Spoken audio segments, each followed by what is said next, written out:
Well, let's get to it, man. Hey, Michael, welcome to Win the Day podcast, man. And I'm your host, Cyrus Jaffery. Appreciate you being on. Thanks, buddy. Appreciate being here. Yeah. So we're going to get into a lot of different stuff, man. I'm excited. The biggest thing I want to learn from you. So, Michael, first of all, let's just go back to what you do today and then how you kind of got into it, if that's okay. And then we'll see where it goes. Yeah. Well, what I do now is I own businesses and I invest. That's what I do now. But if, depending on how far you want to take it back, I grew up in the restaurant business. Okay. Both my mom's side of my family and my dad's side of the family were both in the restaurant business. So when I was young growing up, that's all I pretty much knew was restaurants. So bussing tables, working in the kitchen, cleaning. I've always had a job in the restaurant business. And then I've supplemented that with other jobs as I've moved on. So went to college, got a degree in finance, worked for a bank, thought I was going to try to be in banking for a long time. And then when I was 25, so however many years ago that was, it was 2008 actually when the financial crisis was happening and the writing was on the wall for me. I was living in San Diego at the time. I lived in San Diego for 8 years. I had an opportunity to buy the majority of my grandmother's business, which is Maria's Mexican Restaurant. Okay. So I moved my family. I had a wife and 2 kids, moved them from San Diego to Omaha, bought the majority interest of that business. And at the time, as a side note, it was a huge risk because there was no cash in that particular business. There was no money. And I had a really good job where I was making, a living that a 25-year-old should not be earning at that time. I was fortunate enough to be making. And so I left that income for a job or for a business that I had to spend a lot of money on to grow and expand and no guarantee of any additional cash for me and my family. So I took a big risk. It paid off. Why? It just felt like the right thing. You know, I when I left Omaha, 2 things I had for sure made my mind on. 1, I didn't want to be in the restaurant business, and 2, I didn't want to come back to Omaha.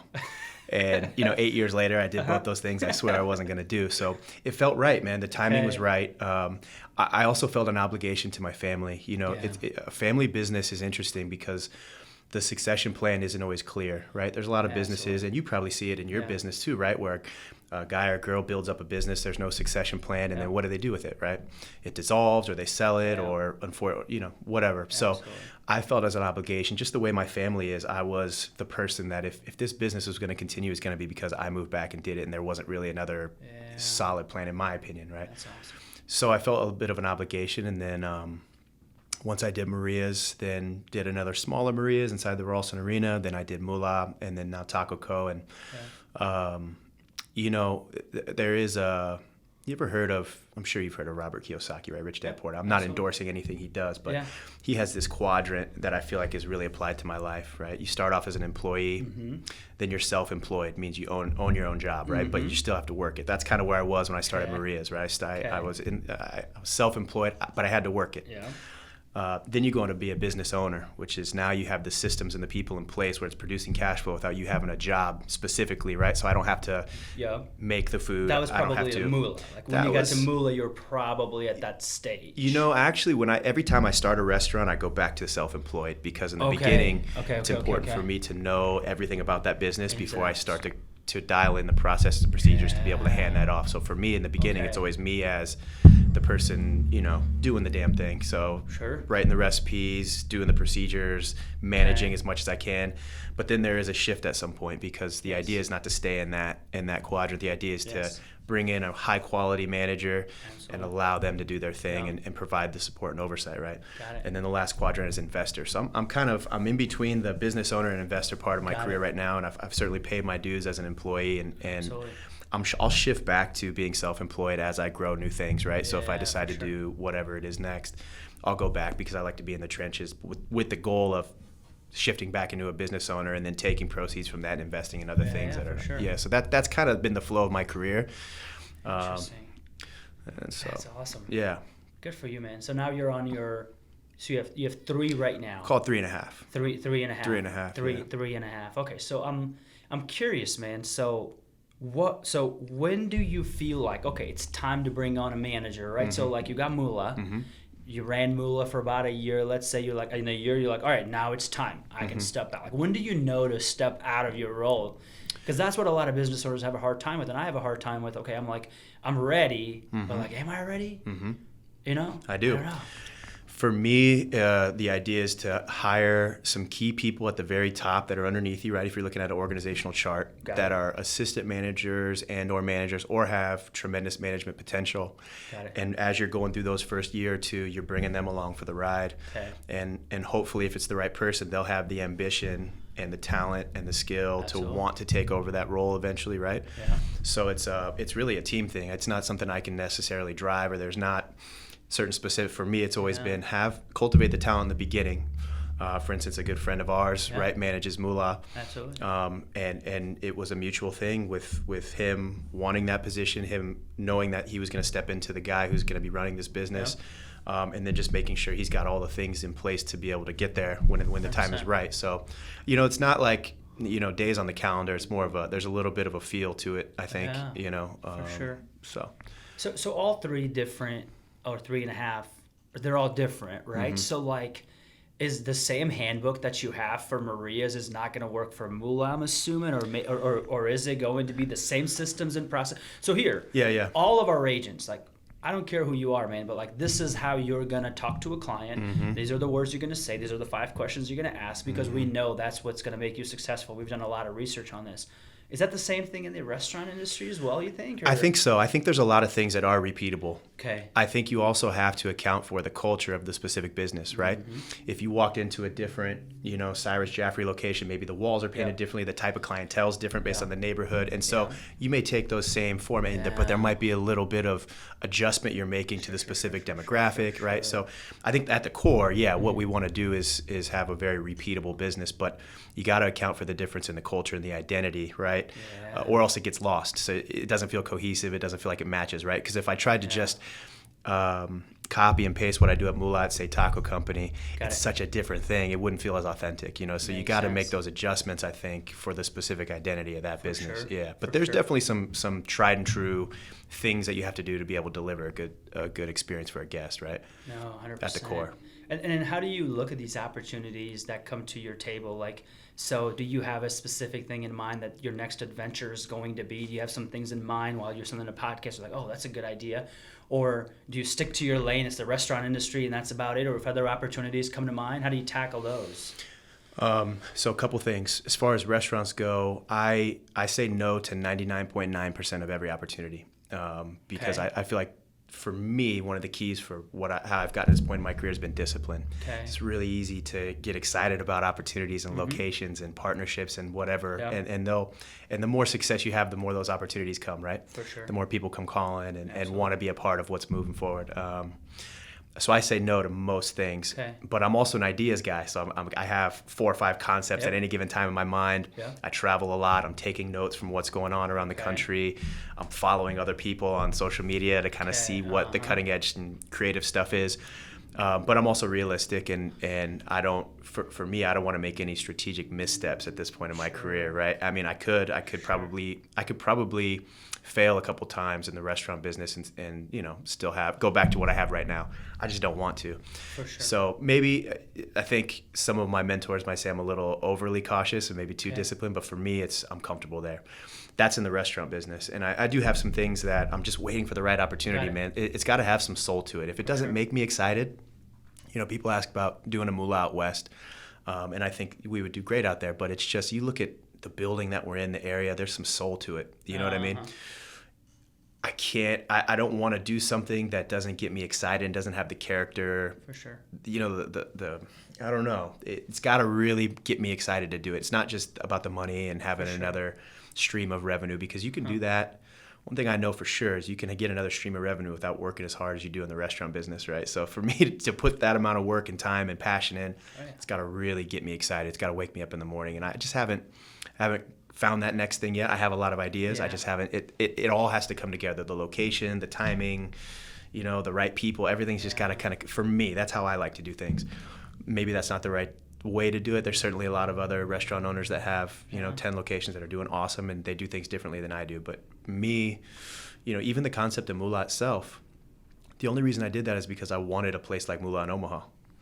I'd lived in San Diego for a long time. Like I said, I travel. There's always cool, hip taco tequila places that I've been to. in my opinion, that didn't exist in Omaha, and I just created it literally out of my own necessity. Like, I want a place to hang out and go to. I'm going to create it. Who better than me to do it? So, you know, and then Taco Co, there's another story why I did that. So I'm not doing it just for the sake of like making another job or making another business. I'm finding things that make sense to me in my specific life and like what I could be passionate about or things I want to see in this city. Sure. And that's it. That's the only reason I do it. So good for you, man. And I feel like knowing you, man, and how committed you are, and we'll go to your kids in a minute. I would assume that's a piece of it as well, because you're at a pivotal point in your life to where your relationship with your two boys, right?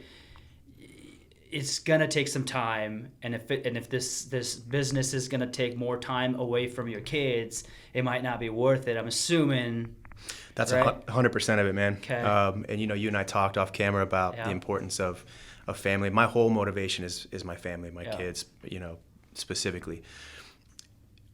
Another reason I say no to 99% of things is because you're right. There's an opportunity cost of everything you say yes to, right? And I've trimmed the fat of my life. I really have trimmed it down to like the basic things that I care about, and everything else is kind of stripped away. And so, yeah, these new opportunities, if you're making X in income, is X plus 1 worth the extra 40 hours a week? And now, if it's a 10X opportunity, that's a different story, right? Sure. But not an X plus 1 or X plus 2, which is kind of what most of the opportunities are, you know? So, the opportunity cost is not there. And for me, I always knew I wanted to structure my career in a way that I could maximize my time with my children, maximize my time as a parent. 100%. I once heard somebody say, you spend 80% of the time you will in your child's life in the first 18 years, first 18 years, right? And then, so powerful. And then the next, how many years you live, that's the 20%. But it makes sense, right? Because that's when they're living with you. That's when they're, you know, they're in your arms and all this. And so that always stood out to me, like, okay, I got 18 years to maximize this. And then, so I need to kind of balance my ambition, balance my ego, because, you know, we want to do big things. We want to we want to crush. Of course, I have that bad. We're, you know, as bad as anybody has it. You have crushed it, though. Let's make sure people know that. I appreciate that. I don't feel that way, but you know, it's always been that balance of, I know I have to crush being a father in those first 18 years because you're not going to get that back. And then once, and you know, I had kids young enough where they're getting to that age soon where they're going to be out of the house. You know, I got a good 4 to 6 years, and then I could punch the gas on my ambition. Got it. You know what I mean? So I've kind of been just idling on my ambition, and not to say I haven't been doing anything, because I have been very productive and I got a lot of things going on. But, you know, the idea of being one of those parents that puts their career in front of their kids has always been very scary to me, right? That wasn't an option. I don't want to be, it's just not worth it, you know, for me. I'm sure there's a lot of people that argue against that, but that was always important to me. You know, I coach both their wrestling teams. I do all kinds of things with them, you know what I mean? And so I probably spend more time with my kids than maybe I do at work some days, you know, just the way that things are organized between taking them to school and feeding them and picking them up and being their coach, right? Going from one practice to another, then coming home and going through strength and conditioning. Pretty soon I've spent 12 hours a day on them and maybe 6 hours working, you know what I'm saying? So, but I wanted that, and I've been lucky enough to be able to structure that for my life. Being in that business owner and investor quadrant where we have, you know, money and those opportunities that are providing a time and financial freedom for me. So good for you, man. I'm lucky. That one of the biggest reasons we left our old company that we were with was because I felt like where we were stuck in this position to where basically more like a corporate, right? To where they're telling us what to do. We had to be here. Like, there's certain times you got to keep your office open and all this stuff. And my son was born, and I was like, dude, I can't do this. I can't do this. I told my wife, I said, hey, listen, what do I got to do to get out of here and start something for our kids? Like, that's one of the biggest reasons we left a big, giant corporation pretty much to open something from scratch, from zero, like 2.5 years ago. And we're already bigger than we were that we did for 6 years, right? Because it was yours, man. It's like so much passion into it or whatnot. So, and my wife's like, okay, you could do it, but you have to be home at 4:30 every day. If you could promise me that, be home at 4:30 and no Saturdays and Sundays, go ahead. I was like, done. So even in like the hardest times financially for us, I've never missed a 4:30. I've never worked on a Saturday, Sunday, because priorities, man. Good for you, man. Priorities, which is pretty cool for me, because I truly, man, when you hang out with your kids, you just learn from them so much, right? And I have a 4.5 and a 2.5, and my daughter teaches me more than anybody here probably. It's incredible. It's the truth. What had your kids, man? What's the biggest lesson that they have taught you? I think it goes back to that managing your time well. My kids just honestly, they teach me about accountability because the other day I was watching some videos. I record a lot of stuff, right? Matches, practices, just life. And I was listening to it, and I was listening to how I was talking with them when they were 2 and 4 years old, like your kids. And I'm like, gosh, I would have done this differently and that differently. So for me, it's always holding myself accountable. You know what I mean? Taking a look in the mirror. Am I being as patient as I can be? And there's so many things about being a parent that make you a better person if you're intentional with it, right? So yeah, it's like the best way to learn something is to teach, right? Yeah, so just constantly teaching them things about life has made me a better person, right? When I have them wake up and do positive affirmations, or I have them do whatever it is that they're doing, I'm teaching myself at the same, reminding myself about the motivation and the things that make you a good person. So it's been, man, I don't know if there's one thing, but it seems like every day they're taking me on this wild journey, right? You think as a parent you're taking them on a journey, but it's the opposite. They're taking you on this wild journey of, of trying to be the best person you can be, and experience and adventure and adversity and ups and downs. And how do you want to be, if you were by yourself, you'd be that weaker person, but your kids are watching now. You got to be Superman, right? And so it makes you a better person. Dude, that's awesome, man. I do want to ask you about adversity, man. I'm sure in the last 15 or 20 years that you've been in this, you've dealt with adversities, man. I mean, at restaurant businesses, right? So how you just said it, obviously your kids, but on the business side, how do you deal with adversity over there, man? What are some things that you do that?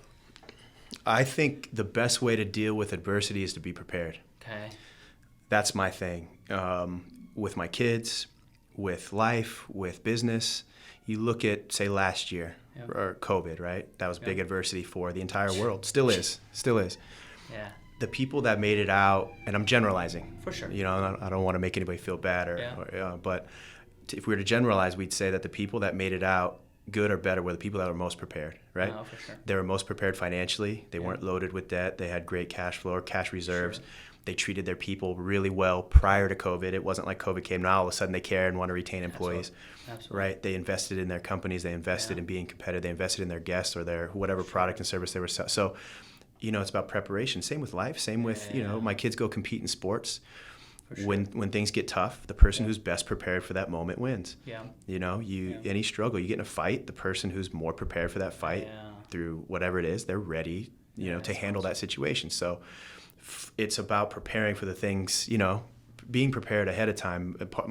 If there's been anything I've been successful at, it's the preparation and the discipline. Got it. You know what I'm saying? That's what I've done best, and not scaling my life up as my businesses scale and my income scales up, right? Sure. So I'm still doing the same things that I was doing with my, prior to even buying Maria's, in terms of, same house, same this, same that, same traveling schedule, not falling into some of the traps of, okay, my income just 2x now, I'm going to 2x everything, right? And I'm going to do more than I need to do. So don't get me wrong, I like to have fun and I do like nice things, but I haven't scaled up my lifestyle, and that's really allowed me to do the next thing and not have a ton of debt, and do the next thing and not have it, you know what I mean? Sure. And be prepared for any plus, minuses, ups, downs. So I think preparation is the best way to deal with adversity. Be ready for it and be well positioned, because if all of a sudden adversity comes and now you're trying to figure out what you need to do, you might be a little late, Too late.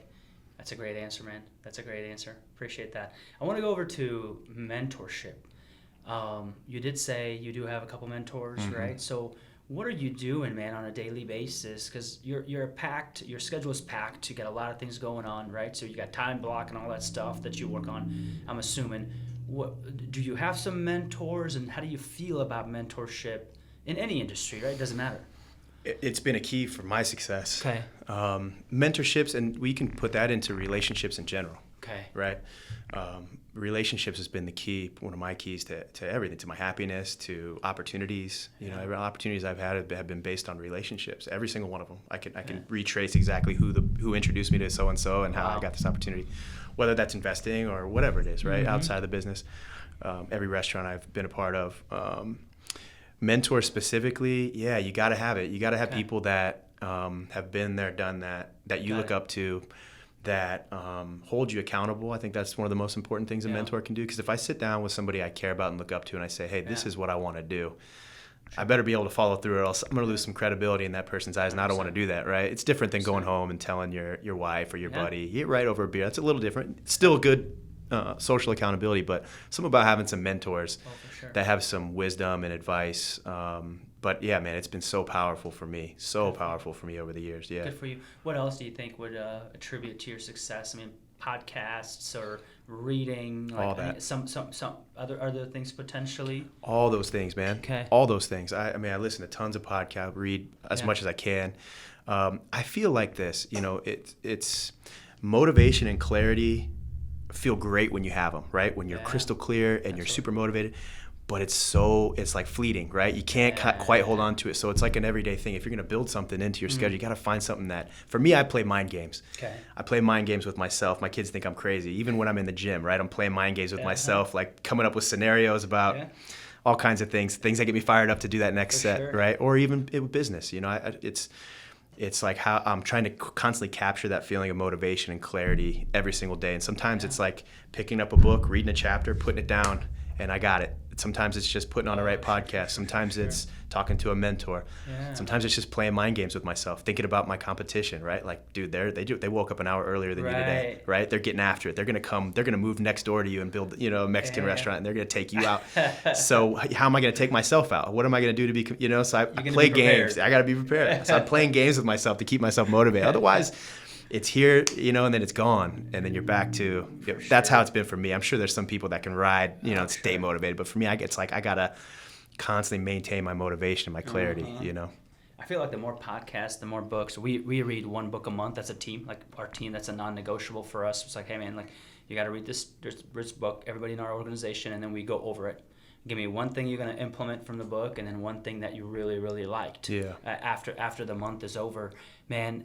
Everything that I've learned, everything that I see other people doing it, I don't care if you're Tony Robbins, I don't care if you're Lewis House, I don't care if you're anybody, they've read it or they've had mentors to learn from, because Tony Robbins didn't wake up and had all these ideas. They're like, all right, I'm going to do this, right? Nope. You just got to learn it from somewhere. Yep. Yeah, he's a powerful guy. You'll have to share that book list with me. Yeah, as you guys, absolutely. Yeah. Put me on the email list or whatever, because I'm always curious about new book recommendations. Absolutely. Yeah. We just read... You'll relate to this. How to beat disease, how to kill disease, or how to beat disease. It's all about what are the things you got to do on a daily basis. What are the foods you got to eat, workouts you got to do, sleep you got to get to be able to be disease free. And it's pretty powerful. We talked about a lot of the stuff that you told me about Huberman, right? Yep. A lot of that stuff. Yep. Our whole team read it, and kind of they're implementing some of that stuff, little changes they got to make. Dude, that's great. I'm glad you're doing that for your team. And, making investments in their health and well-being is going to pay dividends for you and as a team, too. That's fantastic. We know, because if I feel like I'm going to go as far as they're going to go in our industry, man, because I'm not writing business anymore. I'm literally being the CEO of the organizations, which we have.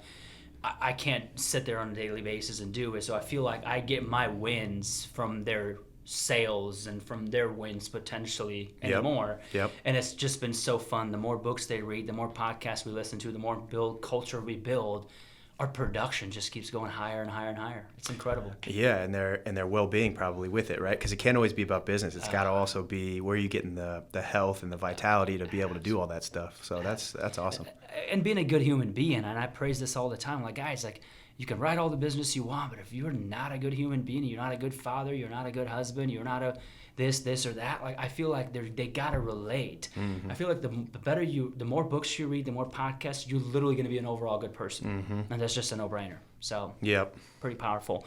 I want to go over to your non-negotiables and then your daily routine, man. Like, so what does Michael's day look like? I'm curious. Well, I'll tell you, like, if you were to ask me that question 8 years ago, I'd give you a way different answer, because I used to have a very regimented daily routine in terms of when I woke up, when you're in the my grind meditation, of when I was building. on the grind of building, I had to be so just dialed in day to day. It was wake up, I would meditate, I would do this and that. I have so much grams of protein before, within the first 30 minutes of waking up. I had all these things. I had my meals specifically, here's when I'm going to eat, what I'm going to eat, how I'm going to eat it. But now my life is so different. Sure. For me, my non-negotiable starts the night before. And so I have to, before I go to bed, have my entire next day at least prioritized. Okay. So what I have, and the way I like to do it, is I have all of these compartments in my life, right? Okay. I have, so let's just say business A, business B, business C, business, all the way down. And then I might have like a fitness bucket. So I have like, say, my 20 buckets that are really, really important to me. And I write down my priorities for every single one of those buckets. Okay. And then I prioritize those again. So I get it off. I know tomorrow I have to do this for business A. I have to work out. I have to do these obligations. I sync that in with my calendar. Okay. And then I sleep well. Because if I go to bed and I don't have those things organized, then all night long I'm thinking about, oh, I forgot about this and I have to do that. But if I plan it out, and what happens during that process is I start to get ahead. As I'm planning, I'm like, okay, I know I have this meeting coming up. Okay. Let me get ahead, make sure all that's off my, so it's just, it starts the night before. And then the next day, I'm not as regimented as I used to be, man. It just kind of depends how I feel. Some days I'll be fired up and I'm like, all right, I'm waking up at 5 a.m. I'm hitting this run. I'm hitting, and then other days I'm like, man, I'm not feeling great. I'm going to sleep in a little bit. And just really depends. But the non-negotiable though is always planning my next day the night before. Yeah. I got to do something physical. I have to, just for my own. If I don't, get a sweat in, get the heart rate up, I feel terrible. So I got to do that. And also those buckets also contain personal stuff, family stuff, kids. You know what I mean? So it's just whatever priorities are, I got to organize it all and plan my day the next day. But I don't, I used to do a lot more, and it's different now. My life is, my life is different. So. No, dude, I feel like things change, life changes, and you got to adapt and do things. I feel like you know how to turn it on, though. Mm-hmm. I have a feeling when you do have to be in that regimen again, maybe you never would have to. Yeah, I feel like I will. Yeah, okay. I feel like I will. Life is just it just is always ever changing. There's seasons to it. What I mean? Being in Nebraska, we can appreciate the seasonality of things, right? 100%. You can't plant in the winter. You got to do everything in a specific order. Yeah. And a lot of my life has been paying attention to what season you're in, right? Okay. When you have a 2 and a 4-year-old and you're here at your business and you know where you want to be, you have to pay attention to those seasons. Sure. Like I said, in 6 years when the kids are, my season's going to be completely different. It's just so my behavior is going to be different. My routines are going to be a little different. There's going to be some non-negotiables, right? I still want to take care of my health and organize my day. I think that's always going to be a part of what I do, but it's just how I go about it and what my priorities are and what I'm trying to achieve is based on that specific season of my life. You know what I mean? Yeah. So that's where I'm at now. That's powerful, man. If you go back to Michael, and he is 25 years old, mm-hmm. and I am Michael, mm-hmm. knowing what you know now, well, what advice would you give somebody that's 25 years old, is working right now? It's a little bit ahead of the schedule. He's maybe making really good money, and he's trying to do this next entrepreneur, or wants to go get a newer job and make more money, or whatever that is, or buy a nice house or open up a business. What would be some recommendations? What would you tell your Michael from age 25? Well, first and foremost, I'd say be nice to people. Okay. Because sometimes when you're grinding and you're aggressive and you're working hard, sometimes it's easy to be impatient and not nice to people, And not to say I was a jerk, but I would have been a lot, still to this day, part of my, I want to be nicer to people, right? So just because every relationship is so important, man, whether it's with your customers, your guests, your employees, your family. Yeah. So I would have liked to have had the maturity and the patience when I was a lot younger that I'm starting to develop now as in my 30s. And then, of course, you got to work your ass off. You got to work harder than everybody and be competitive with it, I would say, like I told you, play the mind games, treat it like a sport. Treat it like a sport and psych yourself out. I've never been, I like the hard work. I like the grind. I like the feeling of being exhausted. I like the feeling of going to bed knowing that if my competition was working as hard as they could, they still wouldn't want to compete with me because I'm not going to be that relentless, So if they could just be hungry, work hard, and be nice to people, I think that's a hell of a start right there. That's awesome, man. That's awesome. That's a great advice. I'm going to take that myself, man. And I'm a hard worker, but I feel like we all could do more. Always. There's another level to all of us, like F3, for example, I was telling you about this morning, this workout of men that get together and work out. I would have never woken up at 5:30 in the morning and gone and done hills. No, man, I would have woken up, got a cup of coffee, and my kids are waking up, and I'm going to relax throughout my day. But I feel like I've got so much accomplished today because I pushed myself to another level, put myself through adversity right away in the morning, man, and I'm ready to. That physical thing you're talking about, I feel like I know when I don't work out, I work out in the middle of the day, right about 12 to 1 is when I always work out. If I don't, on the days that I don't work out, like today I didn't work out, I know I'm going to be off from 2:30 to 5. Mm-hmm. Is that funny? You feel 100%. It, and you know it's coming, yeah. 100%. You know what I like about groups, like you talk about F3, is going back to mentorship. It's that social accountability. That's why you got to have a good workout partner. You got to have good friends. You got to have a good wife or husband, right? Mm-hmm. Those relationships are so important. That accountability. I know when I'm doing my best, it's because I got a workout partner or a group I'm going to meet that holds me accountable. I know I got to be at the gym at this time. Whereas if I'm on my own time, I might stare at my shoes for a little bit, right? God, do I want to run today? Yeah, I'm on the phone. I'm on, but you got a good workout partner, or a good group, or you're gonna push yourself further and be more consistent. So that's a key, yeah. That's awesome. Good for you, man. I think we're getting pretty close to time, but I want to make sure I ask you about. So this podcast is called Win the Day, right? Mm-hmm. So if you could nail down one thing that you got to do every day to win the day, what do you think that would be? I think for me, man, it's about organization. Okay. If I start my day and then I'm starting to organize and plan, I feel so behind. Okay. So that's why the night before, I have to start my day ready to go. Because when I wake up, even if it's meditating, I have that plan ready to go, and then I know what my next thing is. Maybe it's coffee and emails or whatever the heck it might be. For me, to win the day, I have to go in with a plan and a strategy. And if I wake up without a plan or a strategy for that day, I feel behind. Yeah. I feel off. I feel like I'm already one step behind to the person who started their day intentionally, knowing exactly what they were doing from the minute they woke up. So for me, going back to it, I don't have any new answers or new information, but that is the absolute key for me is waking up already with a plan of what you're going to accomplish for the day. That's awesome. Do you write it down? I physically write it on a piece of paper. Physically write a piece of paper, and then you check it almost to like, okay, I accomplished something today. Yep, I physically write it. I look at it, everything, again, in all my buckets. I prioritize it based on the things that are most important and most urgent. Yeah. And then I hammer those out, and you go through my day. And that's not to say everything on that list, on that page, but then I know the next day. For sure. I carry those things over. And usually it's the not important, not urgent things that don't get done, right? It's just the stuff that's like, all right, if I have time, these are not important or urgent, so I can do those things. But the important and urgent things have to get done. Yeah.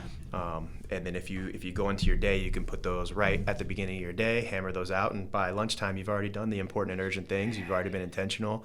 And, so now you have the time to figure out what the next priorities are for the day. So for me, that's paramount. I got to be organized the night before. Yeah, it's funny, man. When I don't do that stuff and I'm hanging out with my kids, I feel like, oh, man, I forgot something. That's the thing. And then you don't enjoy what truly matters, which is, dude, like you get 2 hours. Like I get between 5 to 7 with my kids, and then they get ready for bed and stuff. I got 2 hours in the morning and 2 hours in the afternoon. And I feel like if I don't do what you said, I feel like I didn't accomplish something, and then I'll be off, and then my relationship would suffer with my daughter and my son, which is very important to me to spend time with them. So you're so right about that, man. It's about like being fully present in those things, right? And then you're half in, half out, and no one's winning in those situations. Dude, the 80-20 blows my mind. Yeah. I'd be curious to see if that's a real number, but it doesn't even matter to me because it's got to be close. It's got to be close, but the idea of it is scary. True. There's some truth to whatever the number actually. There's some truth to that. Oh, that's crazy, man. Keep that in mind. I do want to ask one more thing, which I think it'd be really help our audience would be, so. Do you have specific days where you're working Moolah, specific days you're working Taco Co. and then your other investments, and then you have like a family day, or is it kind of? I don't. Okay. I don't. A week for me is different every single week. Got it. Every single day is different. Every single week is different. I don't personally have a routine. For me, it's about priorities for the week, right? So just like I'll do my night before priorities, I'll do the same thing as a snapshot. Actually, I look at the whole month really in a big picture and kind of know where I'm at, because for me, we have events and I have tournaments for the kids, and I got all. So for me, it's month, sometimes 90 days at a time, right? Yeah. Then that dials back, and you kind of that's a zoom out, and then you kind of zoom in on the day. Sure.